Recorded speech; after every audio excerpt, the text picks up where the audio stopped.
본 제작물은 보건복지부의 2014년 아동안전사고 예방사업의 일환으로 한국생활안전연합, 대한적십자사, 중앙아동보호전문기관이 제작했습니다.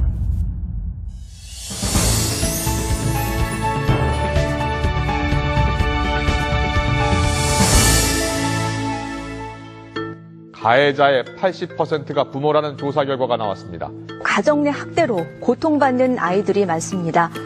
최근 5년 동안 아동학대로 인해 숨진 아동은 총 66명, 2013년도 한 해에만 22명이 목숨을 잃어 갈수록 소중한 어린 생명들이 학대에 의해 사라지고 있습니다.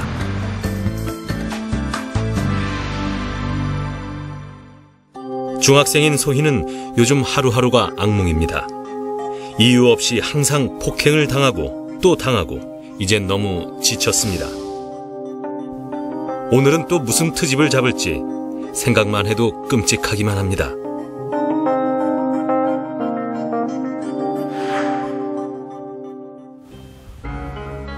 집에 들어오기만 하면 항상 화만 내는 아버지. 이것들이 애비를 보나? 이것들이 다 어디 갔어? 딱히 이유도 없는데 아이들을 보기만 하면 고함부터 지릅니다. 집안 꼴이 이게 뭐야? 치울게요. 진짜 답답하네 정말. 계속되는 아버지의 폭언, 그리고 폭행으로 인해 두 자매는 항상 위축되어 있습니다. 학원을 들러 수업을 마치고 집으로 돌아가는 소희의 발걸음은 더욱 무겁기만 합니다.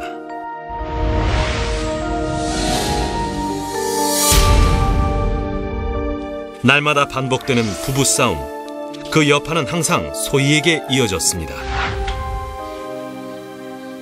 다 너 때문이야. 너 때문에 이렇게 사는 거 아니야?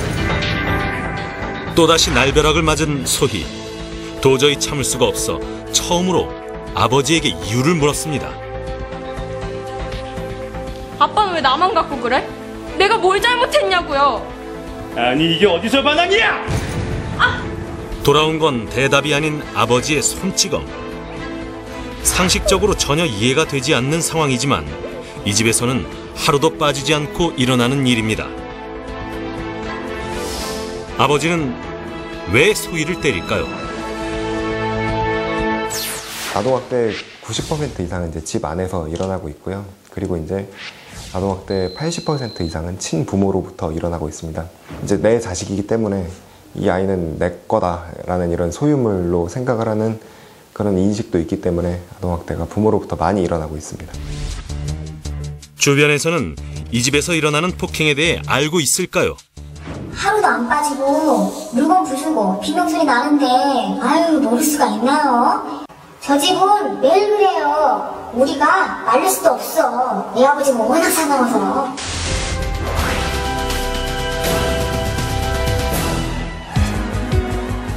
늦은 밤, 이 집에서는 무슨 일이 일어난 걸까요?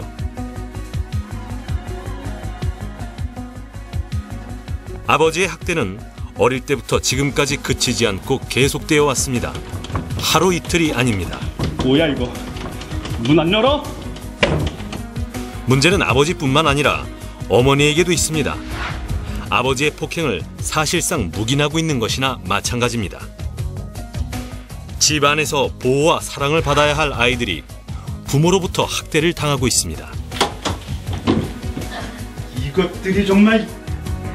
아무런 이유 없이 행하는 부모의 폭행으로 아이들은 더 이상 견딜 수 없을 정도로 큰 고통을 받았습니다. 결국 아이들은 경찰에 신고한 후에야 친부모에 의한 학대를 벗어날 수 있게 되었습니다. 일로 안 와! 이놈의 새끼들이! 그런데 상담 중 놀라운 사실이 밝혀졌습니다. 동생 지희는 아버지로부터 성적인 학대까지 받고 있었던 것. 좀 더 일찍 신고했다면 아버지의 학대를 막을 수 있었을까요?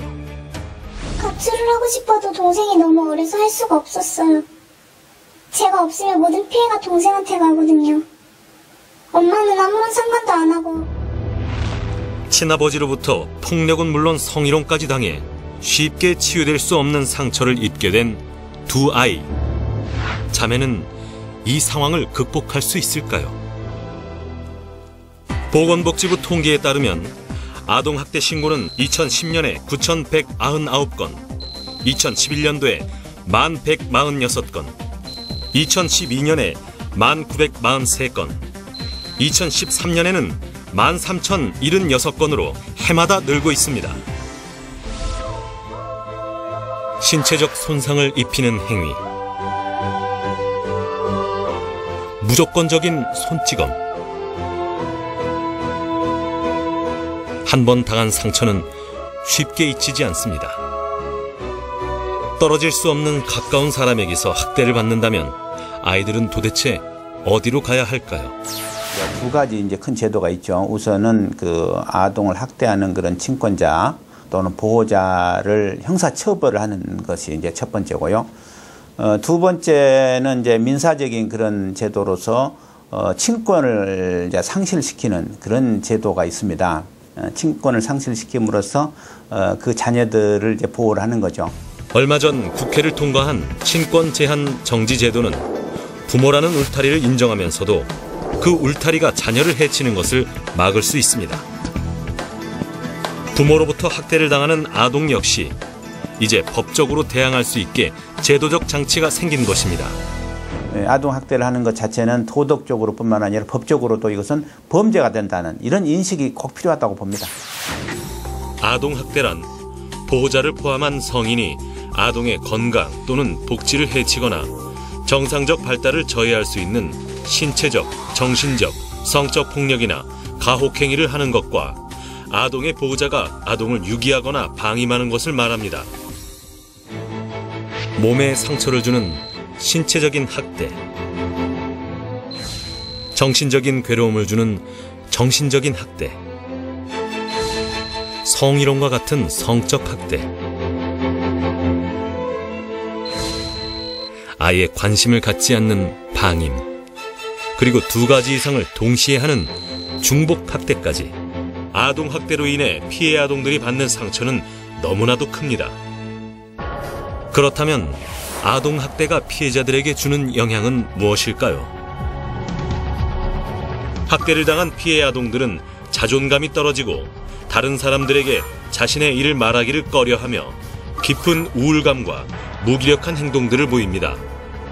그러므로 아동 학대는 절대 일어나서는 안 됩니다. 아동 학대는 피해 아동들에게 치유하기 힘든 마음의 상처로 남을 경우가 많습니다. 소희와 지희 자매는 결국 신고를 해 현재 부모의 학대에서 벗어났습니다. 이와 같이 학대라는 생각이 계속된다면 망설이지 말고 경찰이나 보호기관에 도움을 요청해야 합니다. 어린이와 청소년은 대한민국의 미래를 열어갈 소중한 존재입니다. 친부모를 포함하여 아무리 가까운 누군가라도 나에게 학대를 한다는 생각이 들거나 주변에 학대받는 친구들이 있다면 망설이지 말고 학교 선생님과 같이 믿을 만한 어른이나 아동보호 전문기관에 신고를 해야 합니다. 침묵은 절대 해결책이 될 수 없습니다.